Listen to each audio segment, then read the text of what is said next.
Walter Hale was 68 years old the spring his border collie came back to life. He had lived on the same 40 acres of ridge land in the hills above Peacham, Vermont, for 51 of those years, the last 11 of them alone, since his wife Marianne had gone into the hospital for what they had thought was a routine gallbladder thing and had not come home. He kept 40 Romney ewes and a black-faced ram named Walt Jr., mostly out of stubbornness. The wool didn't pay what it had paid when his father ran the place, and the lamb checks barely covered the hay and the diesel and the new fence posts each spring. He did it because it was what he knew how to do. He did it because the alternative was to sit inside the house and watch the empty chair across the kitchen table from him grow more empty by the day. He had 2 dogs through most of those years, border collies, brother and sister, out of a working pair down in Cabot. The brother's name was Moss. The sister's name was Bess. They had come to him as 8-week-old pups 12 summers ago, the same week the doctor had told Marian about the spot on her liver, and Walter had carried them home in a milk crate in the bed of the truck, one pup whining and one pup quiet, the same way the world tends to send its messages to a man. Paired, contradictory, both true. Bess had been the bigger worker, faster, tighter on the outrun. The kind of dog who took a flock and held it the way a careful man holds a full glass of water across a crowded room. Moss had been the patient one. Slower in the lift, but better with new lambs and with the difficult ewes, the ones who kicked. He had a way of standing his ground without seeming to stand it. Walter had loved them differently and equally, the way a father loves his children, and they had run his farm together for 11 years. Bess had died the previous October. She had gone the way good working dogs sometimes go, fast, without warning, in the middle of a Tuesday afternoon. She had come up from the lower pasture with the herd, and she had laid down in the grass by the gate the way she always did when the work was done. And when Walter had whistled for her, she had not got up. He had carried her up to the house in his arms, and she had been gone before he reached the porch. He had buried her under the white birch at the corner of the home pasture, where she had liked to lie in the heat of summer afternoons. He had stood over the grave for a long time after he filled it in. He had said something he did not remember the words of afterward, and then he had come inside, and he had sat at the kitchen table, and Moss had laid down at his feet, and that had been the start of it. Because Moss had not been the same dog since. He still ate. He still went out when Walter went out. He still came in when Walter came in. But the shine had gone out of him.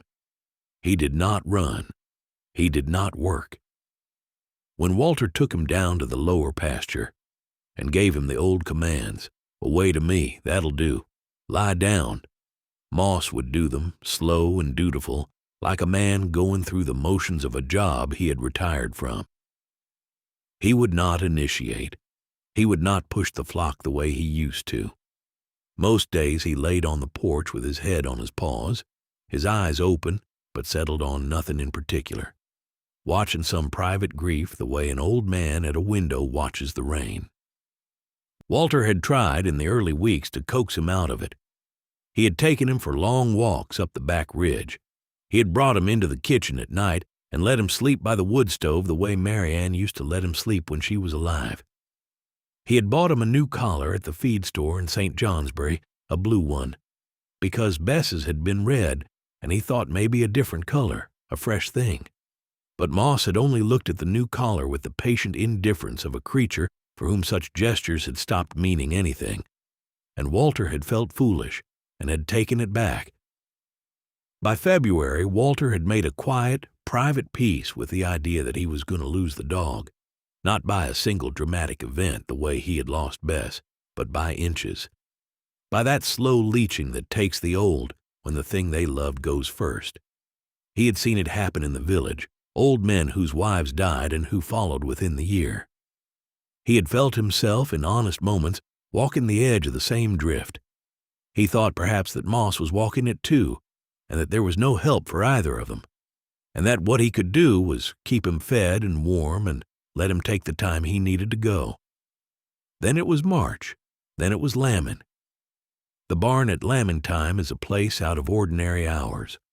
Walter slept in the tack room those weeks, on a cot under a wool blanket Marianne had woven the second winter of their marriage, and he woke every 2 hours through the night to walk the pens with a flashlight and check the ewes that were close to their time. The barn smelled of straw and hay dust and lanolin, and the deep ammoniac warmth of 40 sheep breathing in a confined space. Moss came with him out to the barn each evening, but laid in the alley by the door, and did not get up to follow when Walter walked the pens. He watched. That was all. Walter spoke to him sometimes in passing. "Easy, old man. Just you and me tonight, partner." And Moss thumped his tail once against the floor, courteous, the way a guest thanks a host for a meal he has not been able to finish. It was on the 4th night of lambing that the trouble came. A 2-year-old Romney ewe Walter had been watching since the supper hour finally laid down at midnight in the back pen and went into her labor, and it was a hard one. The lamb came out backwards, a small ewe lamb, and by the time Walter had her free and breathing, the mother had been through enough. She lay flat on her side for a long time after, and when at last she stood up, she walked away from the lamb to the far corner of the pen and would not come back. Walter brought the lamb to her on his knees, holding her under the little wet ribs the way you do, and the ewe turned her head away. He tried again. She walked 3 deliberate steps into the deeper corner. She put her face into the boards. She did not look at the lamb again. He waited an hour. He waited 2. He milked a little colostrum out of her by hand, against her objection, and he gave it to the lamb in a bottle, and the lamb took it. He laid the lamb in fresh straw against the warm flank of her mother, and the mother got up and walked away. Walter sat back on his heels in the alley and rubbed his face with both hands. Outside the barn door, Moss laid in his usual place. He had lifted his head, Walter noticed, and was watching. "Well, partner," Walter said, "looks like she's ours then." He carried the lamb up to the house through the snow. The mudroom of the farmhouse is a narrow north-facing room with a slate floor and a row of hooks along one wall and a small wood stove in the corner that Walter kept burning low through lambing season for exactly this purpose. He laid the lamb in a cardboard apple box from the cellar, lined with old flour sack towels, and set the box 6 feet from the stove. He mixed the colostrum replacer at the kitchen counter, the way the bag said to. He brought the bottle in and sat down on the slate floor with his back against the wall, and he fed her. And she drank in slow, weak pulls, her small jaw working. Moss followed him into the mudroom and stood in the doorway. He stood there a long time. Walter did not look up at him. He did not want to make a thing of it. He kept his eyes on the lamb and his voice low and his hand steady on the bottle, and out of the corner of his eye he watched the old dog watching him. After perhaps 5 minutes, Moss took 2 slow steps into the room. He stopped. He took 2 more. He came up alongside the apple box, and he laid down beside it, and he put his chin on the edge of it, and he closed his eyes. Walter felt something move in his chest that he had not felt move in a long time. "Hey now," he said, soft. "Hey, look at you." Moss did not open his eyes, but his tail against the slate floor gave one slow thump. The next morning, when Walter came down at 5 to feed the lamb, Moss was already in the mudroom, curled around the apple box the way a dog curls around something it intends to keep. He had moved in the night. Walter stood in the doorway in his stocking feet for a long minute, holding the warm bottle in one hand, and he did not say anything. He did not trust his voice yet. He set the bottle on the counter. He walked past the dog and the box, and he went into the kitchen and he started the coffee, and he stood at the kitchen sink looking out at the dark blue of the dawn over the back ridge with both his hands flat on the counter, holding himself up. She had a name within the week, Pip. Walter named her without quite meaning to. He came down one morning and said good morning, Pip, before he had thought about it. and the name attached itself the way names sometimes do, without ceremony, by simple usage. Moss seemed to take to it. When Walter said Pip in the mudroom, Moss looked up. When he said it in the kitchen, Moss came in from wherever he had been. Pip grew. By the third week, she was on her feet most of the time and out of the apple box, wobbling around the mudroom on legs that were too long for her body. By the fourth week, she was through the doorway and into the kitchen, exploring under chairs, and Moss followed her like a slow, patient shepherd, a step behind, watching where she went. By the fifth week, Walter could not keep her in the house any longer, and he carried her out to a small lambing pen in the corner of the home pasture and let her live there during the day, and Moss came with her and laid down in the corner of the pen and watched her sleep. By April, she was outside full time. The snow had pulled back from the south sides of the buildings. The home pasture was the soft gray-green of grass coming up through last year's mat. Pip followed Moss everywhere. When he walked his slow loops of the yard, she walked behind him, 2 steps off his right hip exactly. When he laid down by the woodshed in the afternoon sun, she laid down beside him, pressed against his ribs. When he got up and walked, she got up and walked. When he went into the barn, she went with him. When he came out, she came out. The other lambs had gone in with the flock. She had not. She had decided, in whatever way a lamb decides such things, who her people were. Her people were the old dog, and the old dog had come back. That was the part that startled Walter. Moss did not run again. He was too old for that, his hips too gone. But the watchfulness had returned to him, the shine. He was working again in his quiet old man way. He was tending. Pip was his job, and he did it with a gravity Walter recognized from the years before Bess died. He moved through his days now with purpose. When Walter took him down to the lower pasture in the morning, he came along instead of having to be called. When Walter whistled the flock toward the gate, Moss eased into position the way he used to, slow but correct, and the flock moved for him, because flocks always know which dogs mean what they are doing. Walter watched all of this from a careful distance. He did not crowd it. He understood, the way a man who has lived a long time understands these things, that what was happening between the dog and the lamb was a private weather. It belonged to them. He was only the witness. He had been the witness, he thought, to a great many things in his life now. It was the second Saturday in April that the truck came up the drive. Walter had been out in the back 40 most of the morning, fixing a stretch of woven wire where a tree had come down across it in the last storm. He had taken the 4-wheeler instead of walking, because his knees were not what they used to be on hill ground, and he had left Moss and Pip at the house. Moss had been sleeping on the porch when he left. Pip had been beside him, her head on his back, both of them in a long bar of morning sun. He did not hear the truck come up the drive. He was hammering a fence staple when he heard, from somewhere down the slope, the long, flat sound of a horn. He stopped hammering. He stood up. He set the hammer on the post, and he turned to face the house, and from where he was, half a mile up the back pasture, all he could see was the white roof of the farmhouse and the green of the home field. He could not see the drive. He could not see the porch. But he could hear, now that he was listening, the engine of a hay truck idling somewhere, Mike Boyle's truck probably. Mike delivered a load of hay for him every other Saturday in spring, and he could hear very faintly a man shouting. Walter Hale, 68 years old, did not run any more. His knees would not let him. But he came down the back pasture as fast as a man with bad knees can come down a slope on a 4-wheeler, and when he came around the corner of the barn, he saw what had happened. Pip was in the middle of the gravel drive.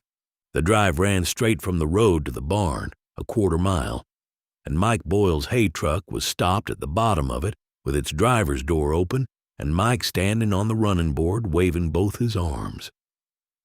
Pip was perhaps 80 yards above the truck, in the gravel, in the open. She had her head up. She was looking, Walter thought afterward, for Moss. Moss was already moving. He had come off the porch. Walter had not seen him come off the porch, but he must have been moving the moment the truck horn sounded. And he was running. The old stiff hips, the half-deaf ears, the 11-year-old body that had not run in 5 months, running. He was halfway down the drive by the time Walter cleared the barn corner, and he was opening up like a young dog, and the gravel was flying behind him. He came around Pip in a wide curve at full speed, the way a working collie comes around a single straggler, and he drove her, not at her, but past her, into her, the way he had been bred to do. And he turned her, and she went sideways in the gravel and stumbled and recovered, and he was behind her now and pushing, and she ran for the fence line of the home pasture with him driving her, and they hit the grass together and went 10 more yards into the field before Pip stopped and turned and stood, and Moss stopped with her, his sides heaving like a bellows, his tongue out, his old eyes wide at the rims. Mike Boyle's truck rolled past on the drive. The hay bales swayed on the bed. He pulled up at the barn the way he always did, and he sat in the cab a minute before he got out. And when he got out, he looked over at the home pasture where Pip and Moss were standing in the new grass, and he took his cap off and ran his hand back through his hair, and he looked at Walter and he said very quietly, "I never even saw her, Walt." Walter could not speak for a moment. "He saw her," he said finally. He was looking at the dog. Moss saw her. He went into the home pasture. He walked up to where they stood. Moss was still panting. His chest was working hard. There was foam at the corners of his mouth. Pip stood pressed against his shoulder, her flank against his ribs, the way she had stood pressed against him on the porch in the morning sun. Walter knelt down in the new grass and he laid his hand on the dog's back. He could feel Moss's heart hammering through the coat. He could feel the heat coming off him in waves. "You old fool," he said. "You beautiful old fool. What did you go and do that for?" Moss leaned his head against Walter's chest. He closed his eyes. Walter held him. That was the spring Walter put up the new fence along the drive. He had not planned to. He had told himself for years it wasn't necessary, that the lambs knew not to wander down there, that the flock had its own sense. He spent that next week setting posts along the whole quarter-mile of it. He hung the wire himself. He worked slowly. His knees ached every night. Mike Boyle came back the following Saturday with the next load. He stood at the bottom of the new fence and looked up the drive at it for a long minute, and then he looked at Walter, and he didn't say anything. He didn't have to. He just lifted his cap, the way men in this country lift their caps when something has been understood, and he climbed back into the truck and he drove on up to the barn.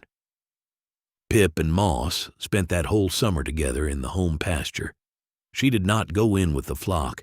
She slept in the barn with him at night, in the alley where Moss had used to lie alone and watch nothing.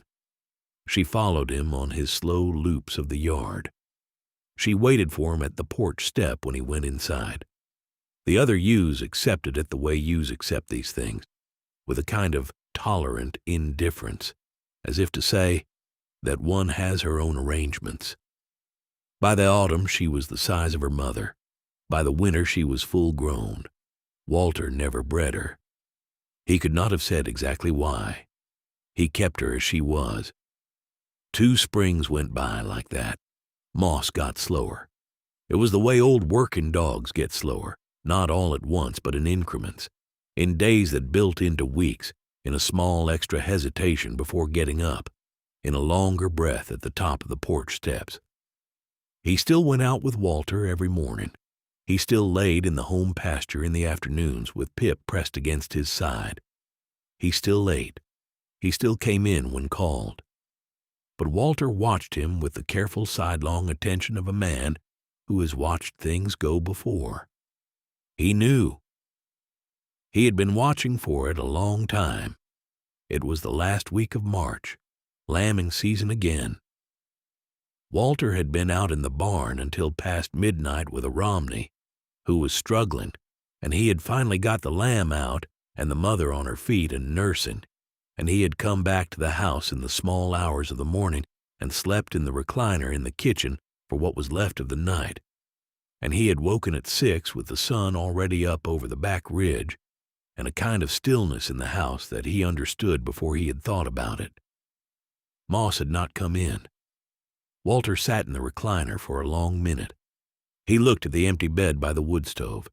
He looked at the empty bowl on the floor. He stood up. He pulled on his coat. He went out.